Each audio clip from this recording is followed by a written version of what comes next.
before di ay naisunog ang Amerika, dunay gathering sa katong gitawag nila Golden Globe Awards. O dito ang ilang host, guwapa ra ba to, sexy, may kayong musulti, iyang bugal-bugalan ang Ginoo. Nga matod pa niya, ang Ginoo kuno, Jesus ba to? Nga maoy King or Creator of the universe, wa kuno'y iyang mansion, zero mansion. Mo nang iyang gibugal-bugalan, iyang gikatawan, og niingon siya, no surprise in this godless place. O di sikat din His Kristo, kita mo'y sikat din niya iya pag yung gisuloban og maiter ang iyang ulo, mura siyag Santo Papa, mura siyag Obispo, nagda siyag sungkod, o iyang gibugal-bugalan ang Santo Papa. Naana sa social media, katong Olympics dito sa ditong Olimpika nga gibugal-bugalan pod ang atong Last Supper.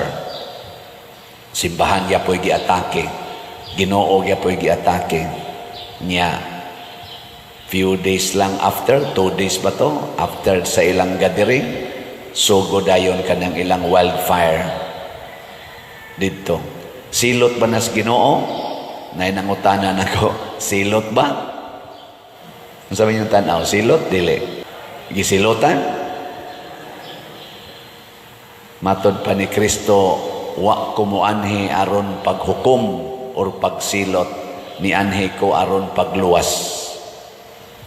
I came to save, not to condemn the world, but to save the world.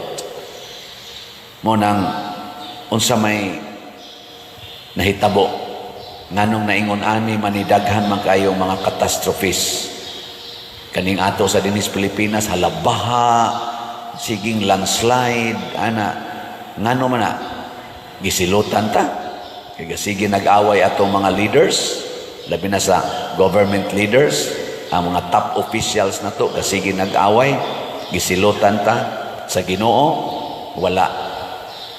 Apan, ipikto ni sa atong pagsalikway sa Ginoo, nga maoy nagmahal nato, matod pa diri sa unang pagbasa, maoy nagatiman nato, maoy nagsupply nato sa gahom o sa gingharian dinhis kalibutan, atong gisalikway, atong giinsulto. And matod pa ni Kristo, if you are not no, you are yes. If you are not yes, you are no. Why middle ground between God and Satan? If we are not with God, we are with Satan. And if we are with Satan, we are not with God. Dili pwedeng sagulo na ang Ginoo ug ang Yawa.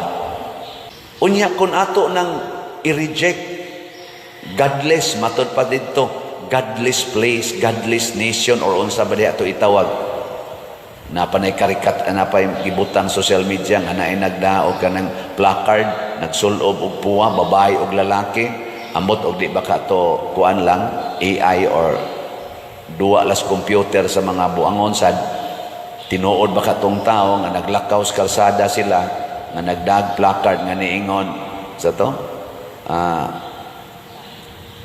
Jesus ba to? Jesus, get out from California. Ay, nagutang ba? Babae lalaki, get out from California, or sa to gibutang dito. Basta gihingin lang lagi si Jesus. Katos ang pagkalusno sa kaning Twin Towers, nasa to'y sulti-sulti, nga naaday ko no'y marka dito, nga nag-ingon dito sa Twin Towers, ubos nga, God has no business here. Kay business trade center man to. But God has no business here. Losno bitaw. Murarag kandila nga na kuan. Upos. Ang kining nahitabo nga kasakit sa kalibutan, mga igsoon, dili ni silot sa Ginoo. Ipikto sa atong pag-welcome sa Yawa. Kay kung atong i-reject ang Ginoo, pinaagis atong sala, atong gi-welcome ang Yawa. Unya kay ang nature sa Yawa, ang batasan sa Yawa, destroyer man na siya sa creation of God. God created everything. Satan wants to destroy everything. Because that is his way. Iyan ang paagi sa pakig-away sa sa Ginoo. Iya ginang gubon dagmalan ang hinimo sa Ginoo. Nya kun ato siyang i-welcome unsa may buhatos yawa, dagmalan kita.